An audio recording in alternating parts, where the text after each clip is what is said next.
maita yenyu vadikani chinokutendai nekuramba makagara pamakagara ipapo tichitandadzana tiri mudzidziso yakakura yerwendo rwokubva pamakore 40 tichienda kumakore 60 ekutarisa kuguma kwanamai nganzi pachirungu menopause. Chiremba, enderai henyu mberi. Zvakanaka.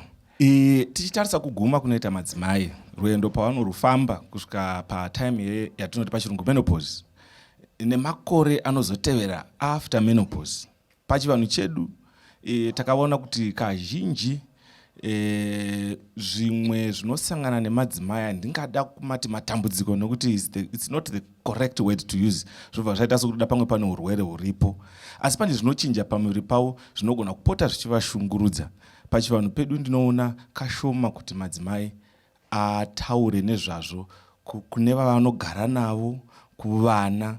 Many women pachirungu suffer in silence, muchinyerere, zvinova zvinozoburikidza nhau yanga itaurwa navahungwe kuti kugarisana kunotanga kushupa, kuti sekuru nambuya vakuti umwewo vatauko, umwewo vatauko, sekuru vodzokera kunonzwi kunhanga naye kugota mumwe kunhanga.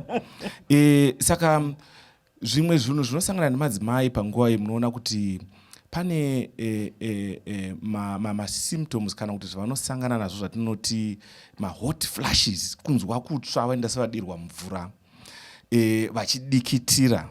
Izvi zvinouya nenhau yokuti mazai anenge asingachakwanisi kushanda zvakafanira, uye anenge akuenda kuti achindovhara, achakwanisi kuprodusa mishonga iyaya yaita kuti mudzimai akwanise kutsvinda, anzi mudzimai, bvudzi rikwanise kupenya, ayerere, mabhonzo ake adi atsvinde. Saka rimwe dambudziko guru vanosangana naro anonzi ma-hot flashes. Saka munoona zvinoitika zvokuti kana akanyanya zviya usiku vanotadza kurara zvakanaka. Normally kana wewe uchindovata unoda kuti na 8 o'clock ukapinda mumachira kutomba amuka mangwana na 6 makuseni womuka uri fresh wakazorora.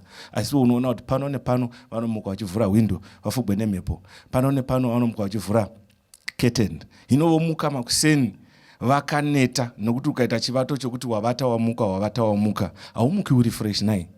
Madzimai akawanda tinoona kuti mukore uno, makore iwaye ana 40, 50, 60, vamwe vachiri maticha, vachiri kuenda kubasa, vachiri kutoshanda zvokukontribhuta kuikonomi yenyika. Havanzi chiregai nokuti maguma, asi vanosangana nematambudziko yati Mai Chisamba vanenge vachida kuonekwa pano kuti varove show 1 hour asi havana kunyatsokuvata zvakanaka. Ndo zvimwe zvezvinhu zvinosanganikwa nazvo. Mashoko makuku taurwa naChiremba. Saka izvozvo nyaya yataurwa apa kuno kuchikuva kuti dzimwe nguva zvinokupa kahasha, mazvinzwa zvinokudzamira zvakawanda.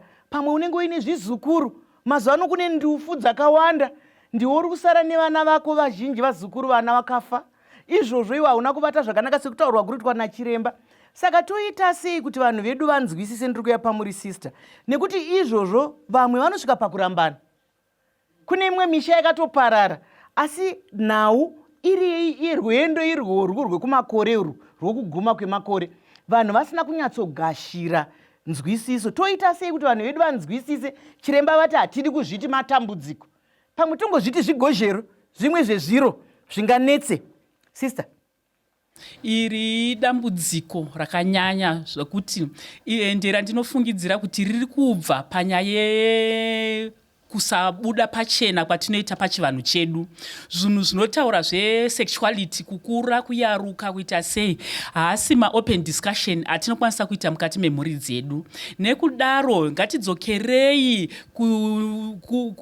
kunzvimbo dziya dzana tete, dho vachishayikwa ngatichiita take over basa iroro sevabereki mukati medzimba, kudzidzisana kuyaruka kwevanasikana. Kunyange nevanakomana vacho vanoda dzidziso. Chii chinombonzi kuyaruka? Machenjisi aunoona ari kukonzerwa nei? Hapana abnormality iripo. Uchatarisira chiipa uri kuyaruka. Uye kuyaruka kwachona kuchazoguma kwaita sei, ndo patinozopedzisira tasvika pane inonzi menopause yachona iyoyo. Nekuti kakatowanda tiri kukliniki paunosongana neumwe mudzimai kana zvikuru sei kuma 40 years ko vanenge vachizoona kuti vachiri active, vachiri vadiki. Ndiri kudarikira, umwe anenge ari kutotsvaga mwana by then. Ndiri kuita sei? Asi dai kuri kuti munhu anga akawana dzidziso pamhuri kana kuti pa whatever imwe organization inogona kudzidzisa aigona kuzviziva kuti aiwa uku ndiko kutanga kwemenopause ndaakusvika pakunoguma manje sezvo tati iprocess. Saka dzidziso ndinoona sechinhu chakanyanya kukosha yekudzidziswa kuyaruka. Asi ndichiri ipapo zvakare hatisi kuti hazviko, ndinofunga zivo ndoisipo. Kune nzvimbo dzakawanda dzinogona kudzidziswa izvozvo. Kana tiri kuenda kuchipatara kuna nachiremba vedu tinogona kutaura navo, tinoudzwa kuti zvinofamba sei. Kune anonzi women clinic kwediko kwatinoita zvereproductive health, tinogona kutaura nezvekuyaruka kusvika pamenopause, zvekutarisira machanges atinosangana nawo, zvinobva zvaita nyore. Mashoko makukuta ari kutaurwa nemukoti wedu. Hapana chinonyadzisa padzidzo, hapana chinonyadzisa. Kunodzidziswa zvakawanda, vanhu vanodzidza biology, vamwe vaidzidza health science, vamwe vaidi. Hapana mudzidzisi atanga abvunza kuti iwe una hanzvadzi yako iri muno here chimbobuda, iwe una sisi vari muno here, kana kuti tete vako, kana kuti kudini. Saka ngatigashirei dzidziso. Handii muri kuona zvazvinozokonzera mukati memhuri, zvinogona kukonzera kana kusanzwanana, nekuti manzwa kuti dzimwe nguva zvinounza hasha dzakanyanya. Vanenge vamonzwa une hasha dzinenge dzatete vako iwe une hasha irudzi rwakazodai. Munhu akutotuka rudzi rwese pamusoro pemunhu wani nekuti hamuna kugashira dzidziso. Ndiri kuuya kwamuri baba Hungwe. Mukuongorora nemukutsvakiridza kwenyu munoona zvingakanganise zvakanyanya mukati mevana vedu, mukati memhuri dzedu. Ndezvipi tiri murwendo irworwo zvatingade kuti vanhu vedu vazive kuti ukaona zvadai porai, dzikamai. Ndoya kwamuri baba Hungwe. Chinhu chikuru sezvachitaurwa nasister idzidziso. Munyika muno ndinofunga hatizive chinonzi menopause. Ndakambobvunza zvangu tichitenderera kuti menopause zvinorevei. Saka chikoro ndo chinhu chikurusa. Ini dai ndakazvidzidza kana kubvira kuprimary kusvika kana high school zvichidzidziswa munhu wese, kwete kuti zvebiology chete, asi munhu wese odzidziswa kunzi ndo mafambiro anoita upenyu. Ende tichitarisa madzimai kwete semadzimai asi senhengo yemunhu, tese tiine chekuita nazvo. Mashoko makukuta ari kutariswa ataona baba.